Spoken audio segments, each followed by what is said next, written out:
اے پیغمبر، کیا تم نے اس شخص کو دیکھا جس نے اپنی خواہش نفس کو اپنا معبود بنا رکھا ہے؟ تو کیا تم اس کے ذمہ دار ہو سکتے ہو؟ یا تم یہ خیال کرتے ہو کہ ان میں اکثر سنتے یا سمجھتے ہیں؟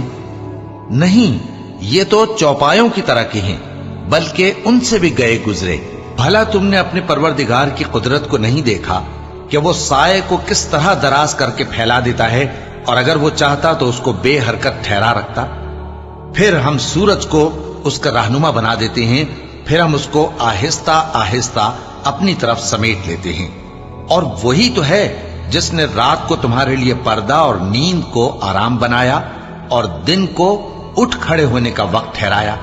اور وہی تو ہے جو اپنی رحمت یعنی مے کے آگے ہواؤں کو خوشخبری بنا کر بھیجتا ہے، اور ہم آسمان سے پاک نتھرا ہوا پانی برساتے ہیں تاکہ اس سے شہر مردہ یعنی بنجر زمین کو زندہ کر دیں، اور تاکہ ہم وہ پانی بہت سے اور آدمیوں کو جو ہم نے پیدا کیے ہیں پلائیں۔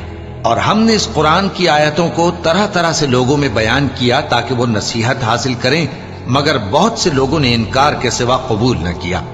اور اگر ہم چاہتے تو ہر بستی میں ڈرانے والا بھیج دیتے، تو تم کافروں کا کہا نہ مانو اور ان سے اس قرآن کے حکم کے مطابق بڑے شد و مت سے لڑو۔ اور وہی تو ہے جس نے دو دریاؤں کو ملا کر چلایا، ایک کا پانی شیریں ہے پیاس بجھانے والا، اور دوسرے کا کھاری کڑوا، اور دونوں کے درمیان ایک پردہ اور مضبوط اوٹ بنا دی ہے۔ اور وہی تو ہے جس نے پانی سے آدمی پیدا کیا، پھر اس کو ددیال، ننیال اور سسرال والا بنایا، اور تمہارا پروردگار ہر طرح کی قدرت رکھتا ہے۔